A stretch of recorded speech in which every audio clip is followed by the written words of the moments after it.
Eto na naman si Trillanes. Halatang halata, nakabado na magiging presidente si VP Sara.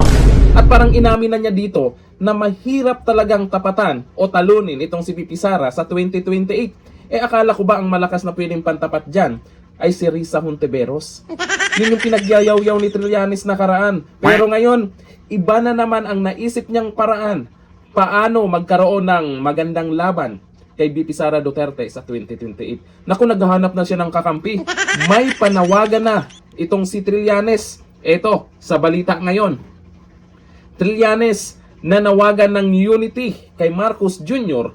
para matiyak ang panalo laban kay VP Sara sa 2028. Ibig sabihin lang yan, itong si Trillanes, malamang hindi na nakakatulog to. Nag-isip na, gabi-gabi. Iniisip siguro niya kung paano talunin itong si VP Sara. Kasi pag naging presidente si VP Sara, number 1 akong magtatago na.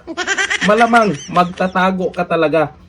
Kasi yung mga naisip mong pambato, o nakaraan, yung mga sinasabi mo, ay mukhang malabo. Pwede mong ipantapat kay VP Sara. Ang tanong kasi dito, sino ang gustong maging kakampi ka sa eleksyon? Ikaw mismo? Talunan? Netong nakaraan?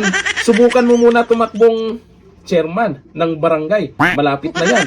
Kung manalo ka, pwede na may pag-asa kang tapatan itong si VP Sara kung sino man yung magiging kakampi mo.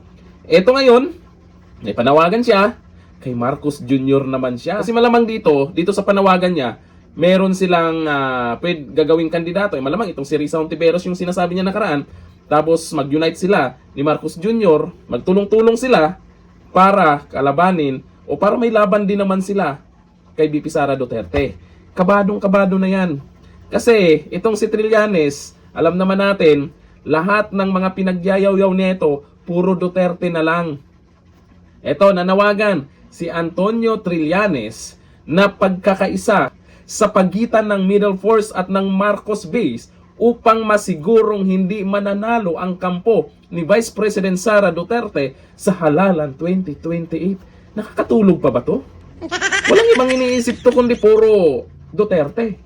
Alam nyo, naiintindihan ko rin itong si Trillanes. Kasi malamang maraming ginagawa ito na kinagagalit din talaga ng mga Duterte. Maraming ginagawa ito na pwedeng mabalikan siya ng mga Duterte. Kaya focus talaga siya. Focus talaga siya paano mapigilan ang mga Duterte. Yung nakaraan nga kung ano-anong na nga yung pinagagawa niya.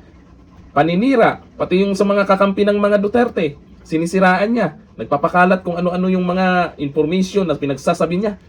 Sa isang panayam, inilatag ni Trillanes ang kasalukuyang political landscape sa bansa. Ayon sa kanya, bagamat pinakamalaki ang sektor ng non-aligned voters, bahagyang mas malakas anya ang pinagsamang puwersa ng Marcos Base at Middle Force kumpara sa Duterte Bloc. Di nga. Talaga ba? Sa bagay marami kayo, libo-libo daw nga, di ba? Pero sa mga Duterte, balita ko, milyon-milyon na. Dahil dito, iginiit ni Trillanes na hindi kakayanin ng Middle Force na mag-isa ang laban sa darating na halalan. Buti alam nyo. Kaya't kailangan umano ang pakikipag-alyansa sa kampo ni Marcos Jr.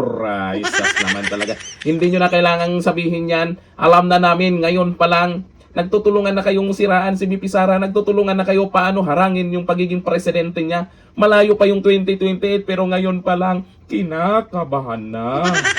Bakit kaya nasabi ito ni Trillanes sa 2028? Ibig ba sabihin nito, yung mga ikinaso nyo kay VP Sara, yung mga plano nyo ipa-impeach si VP Sara, ay mukhang malabong mangyari yan? Di ba? O sana yung isang lumabas na nagsasabing, ay kaklase daw ni VP Sara, at kung ano-ano pa si Madriaga. Affidavit pa lang, questionable na. Ang daming nasilip na sablay, doon sa affidavit pa lang. Doon pa lang, wala na. Halatang paninira na lang ang ginagawa nila kay VP Sara. Gawin nyo na lahat. Mag-isip pa kayo na pwede namang kahit konting dikit man lang dyan kay VP Sara Duterte. Mag-isip pa kayo, Trillanes. Hanggang ngayon, ganun pa rin. Ang layo pa rin ng agwat. Hindi man lang kayo dumikit. Kahit sino man, wala man lang dumikit. Lalo sa trust rating ni VP Sara Duterte. Kaliwat ka ng paninira at kung ano yung mga pinagsasabi nila, wala pa rin. No effect pa rin. Pero kahit anong gawin nyo, Kung si VP Sara talaga ang gusto ng taong bayan, hindi nyo talaga mapipigilan yan. Kahit anong paninira ang gagawin nyo, kahit anong tactics ng politika ang gagawin nyo, nakatatak na kasi yung mga nagawa ni dating Pangulong Duterte. Yun talaga ang nagiging dahilan. Kaya itong si VP Sara Duterte, hindi iiwan ng taong bayan. Gusto ng karamihan, Duterte na naman. Kaya ikaw, Trillanes, galing-galingan pa. Paano pag hindi makipag-unite sa inyo itong si Marcos? Wala na pag-asa. Pilitin mo na lang, di ba? Malamang papayag yan. Ayaw din sa mga Duterte yan, malamang. Hanggang dito na lang, thank you. Bye-bye.